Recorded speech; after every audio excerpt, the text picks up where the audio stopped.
என்ன தெரிகிறது? கடல். இன்னைக்கு நாம கடலில் டைவ் பண்ண போறோம். நம்ம வாழ தண்ணி ரொம்ப முக்கியம் இல்லையா? குடிக்க, விவசாயம் பண்ண, நம்ம சுத்தமா இருக்க, எல்லாத்துக்கும் தண்ணி தான் தேவை. நம்ம பூமியில 70% தண்ணி தான் இருக்கு. நாம் அதை வித்தியாசமான வடிவங்களில் பார்த்திருப்போம். உதாரணத்திற்கு கடல், பெருங்கடல், குளம், ஆறு, ஏரி, இதெல்லாம் நீர்நிலைகள். எல்லா நீர்நிலைகளும் தண்ணியால் ஆனவையே. ஆனா ஒவ்வொன்றும் வித்தியாசமா இருக்கு. இதுக்கு காரணம் என்ன? இவை எப்படி உருவானது அப்படின்னு யோசிச்சு பார்த்திருக்கீங்களா? வாட்டர் சைக்கிள், அதாவது நீர் சுழற்சி, நமக்கு எப்போதும் தண்ணி கிடைக்க உதவுது. சூரிய வெப்பத்தால் தண்ணி ஆவியாகி காற்றோட கலந்து வானத்தில் குளிர்ந்து மேகமா மாறுது. இந்த மேகம் நமக்கு மழையாகவும் பனித்துளியாகவும் மண்ணுக்கு வருது. நீர் உருவாக ஒரு முக்கியமான காரணம் மழை என்பது நமக்கு தெரியும். ஆனால் பனி கூட ஒரு காரணம்னு உங்களுக்கு தெரியுமா? நம்ம எல்லாருக்கும் பனியில் விளையாட பிடிக்கும் இல்லையா? ஆனால் ஏன் எல்லா இடத்திலும் பனி வராது? காற்றில் இருக்கும் நீர் ஆவி குளிர்ந்து பனியாக மாறுது. இதனாலதான் நம்ம குளிர் பிரதேசங்களில் மட்டுமே பனியை பார்க்க முடிகிறது. பல ஆயிரம் வருடங்களாக இந்த பனி ஒன்று கூடி பனிப்பாறைகளை உருவாக்குது. கிளேசியர்ஸ், அதாவது பனிப்பாறைகள். குளிர்ந்த பிரதேசமான சவுத் போல் அல்லது நார்த் போல் அல்லது உயரமான மலைகளில் உருவாகுது. பனிப்பாறை உருவாக நீண்ட காலம் குளிர்ந்து இருக்கணும். அப்போதுதான் பனி உருகாமல் இருக்கும். ஐஸ் ஏஜ், அதாவது பனி யுகம், பல வருடங்கள் நீடித்து நம்ம இப்போ பார்க்கிறோம். நிறைய பனிப்பாறைகள் ஐஸ் ஏஜ் காலத்தில உருவானது. பனிப்பாறை மெதுவா நகரும் போது அது ஆழமான பள்ளத்தாக்குகளை செதுக்கி பாறை அழுக்கு குவியல்களை மொரைனாக உருவாக்குது. ஃபியோர்ட்ஸ் பனிப்பாறைகளால் உருவாக்கப்பட்டது. ஃபியோர்ட்ஸ் இரண்டு உயரமான மலைகளுக்கு நடுவில் இருக்கும் நீளமான நீர்நிலை.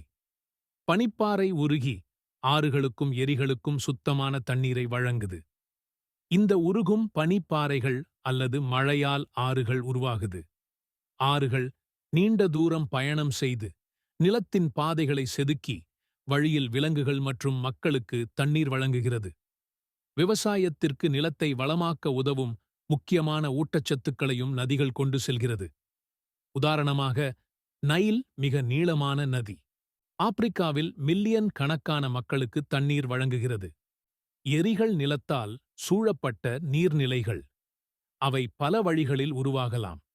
டெக்டோனிக் செயல்பாடுகள் பேசின்களை உருவாக்கும் போது அல்லது பள்ளங்கள் தண்ணீரை நிரப்பும்போது உருவாகலாம். எரிகள் விவசாயம் மற்றும் பொழுதுபோக்கிற்கான முக்கிய ஆதாரங்கள். காஸ்பியன் சி உலகின் மிகப்பெரிய ஏரி என்பது உங்களுக்கு தெரியுமா? இப்போ அருவிகளைப் பற்றி பார்ப்போம்.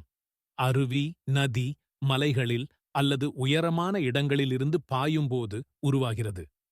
அருவிகள் பார்க்க அழகா இருக்கும், ஆனா ரொம்ப பவர்ஃபுல் கூட. ஹைட்ரோபவர் தயாரிக்க அருவிகள் உதவுகிறது. தண்ணி வேகமாக கொட்டும்போது பேட்டன்ஷியல் எனர்ஜி உருவாகுது. இந்த எனர்ஜி எலக்ட்ரிசிட்டி, அதாவது மின்சாரமா மாறுது. நயாகரா மற்றும் விக்டோரியா அருவிகள் உலக புகழ்பெற்றவை. நம்ம தமிழ்நாட்டில் குற்றாலம் எப்படி ரொம்ப பிரபலமோ அப்படிதான் தண்ணி உயரமான இடத்திலிருந்து கீழே விழுகிறது. ஏனென்றால் கிராவிட்டி, அதாவது புவி ஈர்ப்பு விசை தண்ணியை கீழே தள்ளுது. இதனால்தான் நதிமலைகளிலிருந்து வந்து கடலோடு கலந்து விடுகிறது. சமமான நிலப்பகுதிகளில் தண்ணி செல்லும் சரிவு இல்லாததால் ஸ்டில் வாட்டர், அதாவது நிலையான நீராக இருக்கிறது. கடல்கள் அல்லது பெருங்கடல்கள் பூமியின் மேற்பரப்பில் 70%க்கும் அதிகமான உப்பு நீராகும். 5 பெருங்கடல்கள் உள்ளன: தி பசிபிக், அட்லாண்டிக், இந்தியன், சதர்ன் மற்றும் ஆர்க்டிக். கடல்கள் பெருங்கடல்களை விட சிறியவை மற்றும் பொதுவாக நிலமும் கடலும் சந்திக்கும் இடத்தில் அமைந்துள்ளன. பெரும்பாலும் நிலத்தால் ஓரளவு மூடப்பட்டிருக்கும்.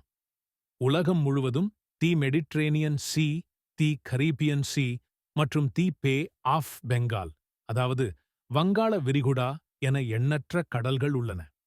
உலகத்திலுள்ள தண்ணீயில பெருங்கடலிலும் இருக்கும் உப்புத் தண்ணி. வெறும் 3% பனிப்பாறைகள், நதிகள், ஏரிகள் மற்றும் நிலத்தடிகளில் இருக்கும் சுத்தமான குடிநீர்.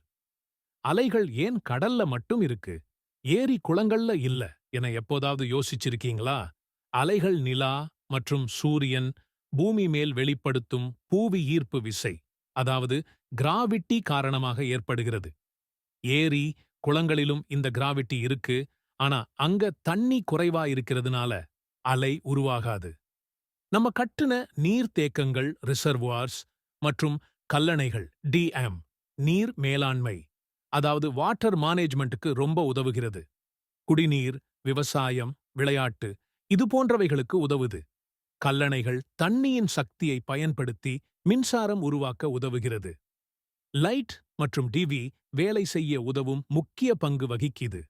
உலகின் மிகப்பெரிய பசுமை ஆற்றல், அதாவது ரினியூவபிள் எனர்ஜி உருவாக்கும் மூலமானது.